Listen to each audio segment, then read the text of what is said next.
Ah, les vacances. Quoique, avec les nouveautés sur DaVinci Resolve, je vais peut-être vous les montrer. Allez.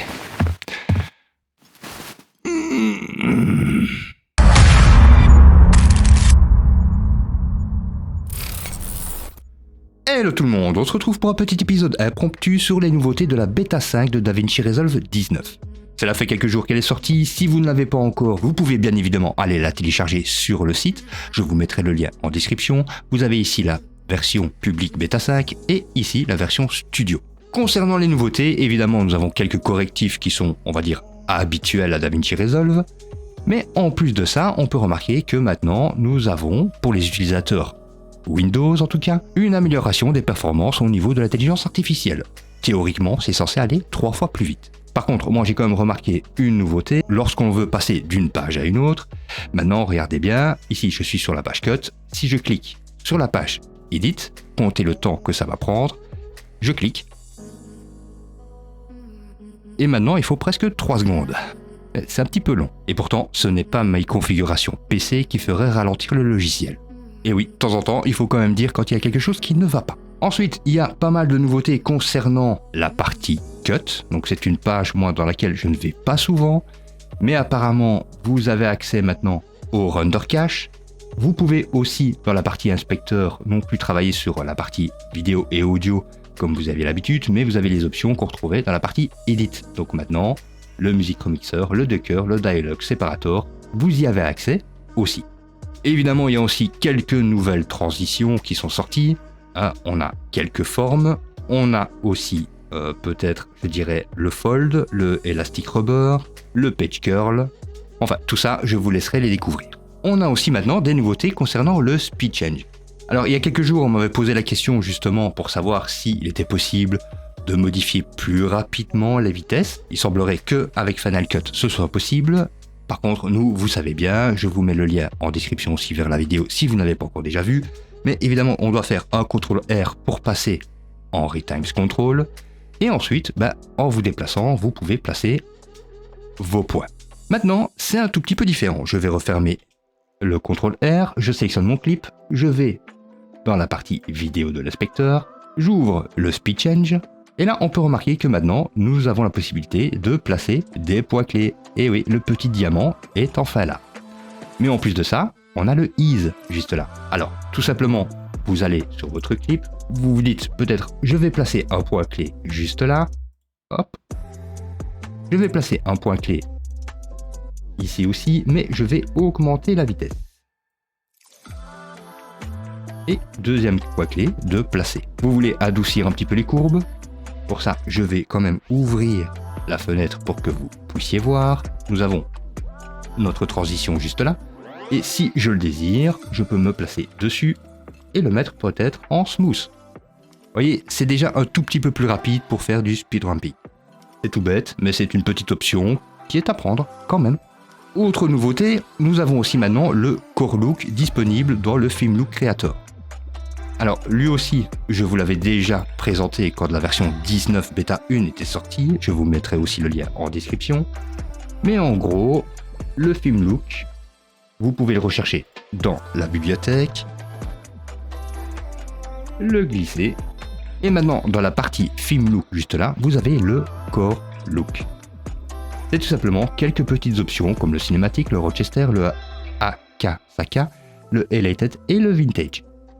À chaque fois, c'est pour donner une petite touche supplémentaire. Là encore, c'est une option qui est bonne à prendre. Nouveauté très intéressante maintenant pour les possesseurs d'une carte graphique Nvidia RTX. On a la possibilité maintenant de passer en automatique SDR vers du HDR. Alors ne me demandez pas trop ce que ça veut dire. Pour moi, si on me posait la question comme ça, sans avoir fait une recherche avant, je vous dirais la différence entre les deux, c'est une lettre. Mais bon, les étalonneurs, eux, vont comprendre et l'utiliseront peut-être cette nouvelle option s'ils en ont l'utilité. Et on peut aussi maintenant utiliser le Super Scale jusqu'à 4 fois. Le Super Scale, je vous montre, on va dans DaVinci Resolve, partie Edit, et dans l'inspecteur, tout en bas, vous retrouvez le Super Scale qui est fait en fait pour donner un petit peu plus de netteté à vos vidéos qui auraient été filmées par exemple en 720p. Vous pouvez l'activer et maintenant vous avez accès au x2 Enhanced, au x2 NVIDIA RTX Video, au x4 et au x4 NVIDIA RTX Video. Alors, tout le monde n'aura pas directement accès à ces options-là. Ce qu'il vous faut avant tout, c'est de mettre à jour vos pilotes. Ici, je vous mettrai encore le lien en description. Le site de chez NVIDIA, vous tapez votre carte graphique, son numéro de série. Alors, cette nouvelle option fonctionnera évidemment sur les séries 40, 30, et j'ai même vu une personne qui possède une série 20 et qui a réussi à avoir les options. Vous téléchargez les drivers, vous les installez, et normalement, tout se passera bien. Et d'ailleurs, on peut même retrouver encore une option supplémentaire que vous verrez apparaître à ce moment-là dans votre bibliothèque, dans la partie étalonnage, c'est le NVIDIA RTX Video HDR. Et là encore, une fois, je ne peux pas vous dire exactement à quoi ça sert, je suis nul en étalon.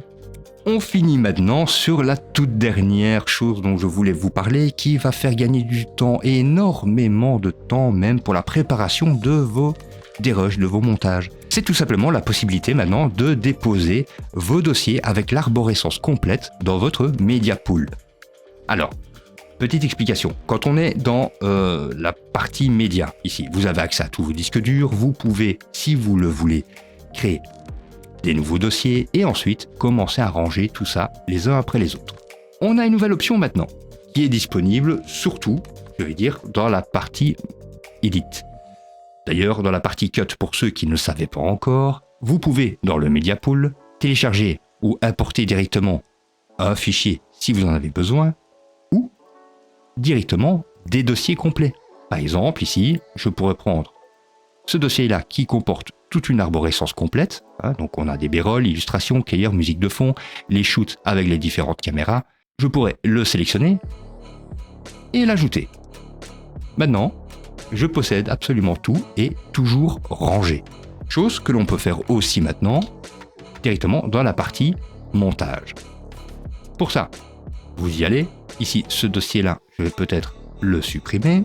Je vais prendre mon dossier qui contient toute mon arborescence et tous mes fichiers.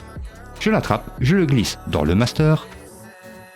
Et voilà, vous avez directement votre gros dossier qui contient ses sous-dossiers avec les médias.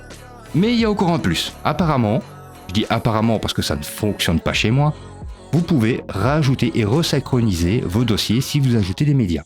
Pour l'instant, ça ne fonctionne qu'avec des vidéos, mais bon, je vais prendre une vidéo, la glisser dans mon dossier principal, donc on voit bien qu'elle a été ajoutée.